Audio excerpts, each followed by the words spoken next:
I've now played more than 100 hours of Assassin's Creed Black Flag Resynced through multiple save files, and here are things I only learned much later in the game. I now have all 3-star ships in the fleet minigame, can insta-kill brutes with the pistol sword.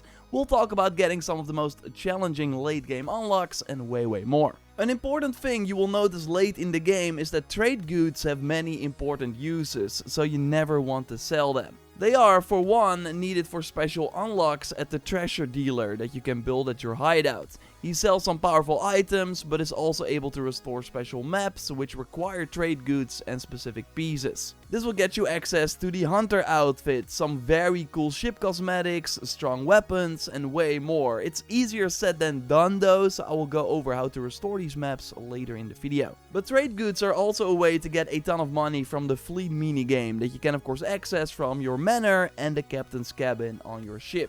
Early in the game you can mostly ignore this minigame, although it's smart to recruit some schooner ships you encounter and send them on the trade missions when they become available to exchange your trade goods for a nice passive income. Although later in the game, after getting all the forts and unlocking all the fleet missions, it is worth spending some time on this. So next to the trade missions, you have the piracy activities that require bricks to get some resources. You need frigate ships to resupply specific warehouses in scout missions, so you can then loot them every 15 minutes. Some warehouses always give the same specific trade goods. The one on Tortuga always gives spice, while the new Bone warehouse always gives tobacco.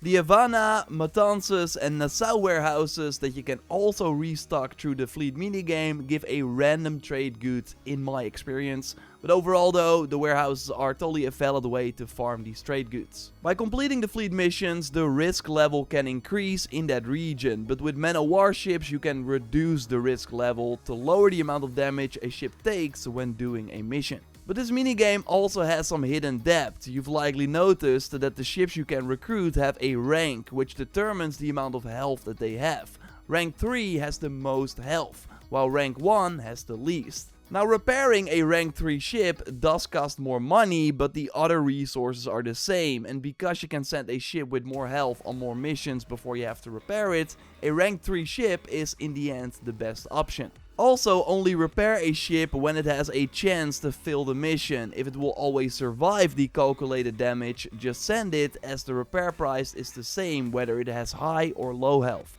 And getting these high rank ships is actually pretty easy if you know where to look. Every type of ship has its standard difficulty, but also a more challenging variant, which is one difficulty level higher. Paralich12 on Reddit has a great list here. Regular schooners have 1 star, so when you see a schooner with 2 stars, you know that after boarding it and sending it to your fleet, you will get a 3-star version with the most health to send on missions. You will find higher rank schooners and brigs in the medium level regions, and the higher rank frigate and man-o-war ships in the hard level regions. And while boarding these ships, I've been using a new tactic, as I at one point noticed that I was hitting 2 enemies with my pistol swords, and this was because I had the Dark Animus Corsair pistols equipped. I'm not sure if this is intended, but the perk from these pistols where a bullet ricochets to a second enemy also sometimes works on the free shots of the pistol swords when the enemy is not defending. And well, Brian Kirkwood noted in the comments that the wooden eyeball that lets you instantly kill a brute with a pistol shot also triggers on these free shots from the pistol sword. And yes, it's very satisfying to take out these brutes with one heavy attack. Now these were the only items I found that have an impact on the pistol sword, but if you found more synergies, totally let me know. And let's hope it's not a bug that Ubisoft will fix later, as it actually makes the pistol swords a much more fun and viable playstyle. You, by the way, get the wooden eyeball from the preserved map from the treasure dealer, which also gives you the shade and shadow robes. I talk about that and all the other outfits in my all outfits video that I will leave a link to in the video description. Another really fun thing you can do is throw a smoke bomb on a group of enemies and then shoot it to cause a big explosion that deals quite some damage. You can also throw 2 in quick succession and then blow them both up with 1 shot to insta-kill a lot of enemies. Totally try it. I'm now using it while plundering warehouses, and I learned that there are 2 ways to go to locations. You can of course zoom in and pick a fast travel spot, which in the case of a warehouse location usually means that you are immediately in a red zone. But you can also zoom out and select the location by name and travel to it.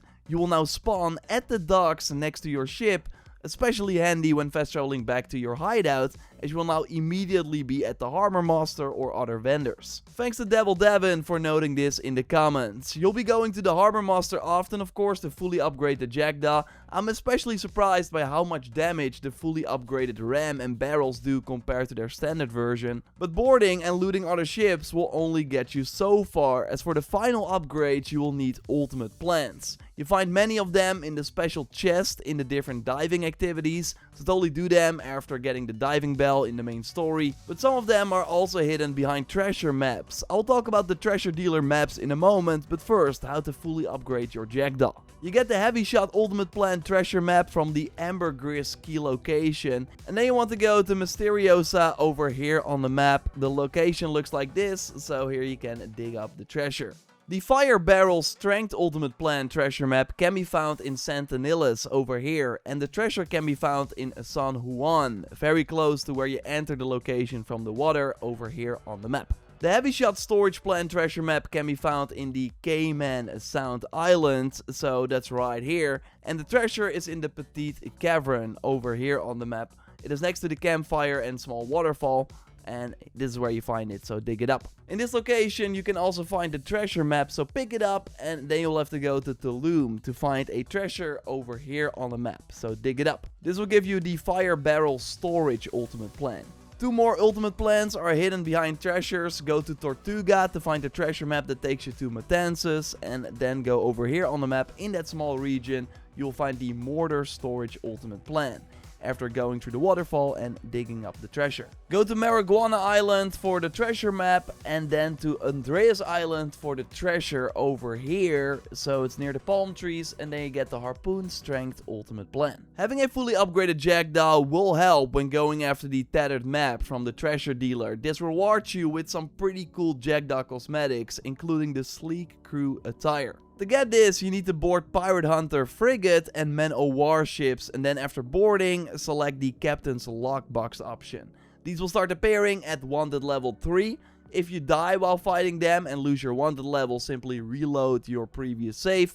And if you have boarded all the Pirate Hunter ships that spawned but need more, then simply lower your Wanted level once by boarding another ship, and then crank it up again to have new Pirate Hunter ships appear. Restore the map and then go to this spot on the map to dig up the treasure and get the Jackdaw cosmetics. The digested map pieces drop from the White Jaguar close to the hideout and treasure dealer, and you can also encounter one during the Templar hunt that starts over here on the map, which of course want to do anyway for the Templar outfit. Then you have 2 pieces to restore the map. Now go over here to dig up the treasure, and then you will get the hunter outfit and a special trinket to make hunting a bit easier. The restored yellow map is challenging if you don't know what to do, but it gives you the coolest sails and a wheel, like really awesome stuff, and also the Wellerman Sea Shanty.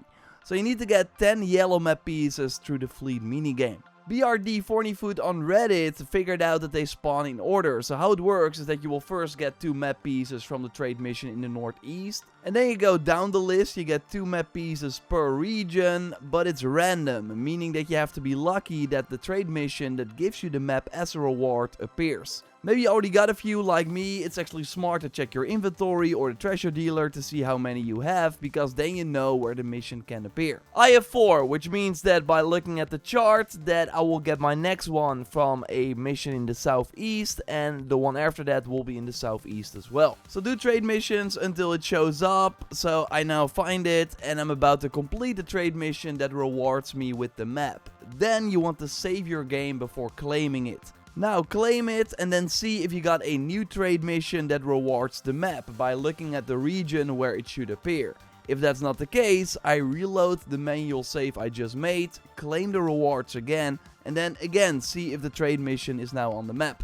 If not, rinse and repeat until it shows up. Okay, I found it, so I'm gonna do it, but the next map will be a reward from a trade mission in the next region, so in the west, meaning that I also have to do a trade mission in the west. Because then, if you are about to complete the mission that gives you the map, the other trade mission is also finished, so can also refresh, so they can do the save trick, rinse and repeat until the trade mission that gives a yellow map is available in that next region. After getting all the 10 pieces, return to the treasure dealer to restore the map and then head to Black Island over here. You have to jump down and they can dig up the treasure to get the items right there. Again, I talk about the preserved map in the all outfits video and how to unlock that, link in the video description, and the weathered map in the best weapons video that you can watch by clicking on the screen. Subscribe, leave a like, and I will speak to you very soon. Goodbye.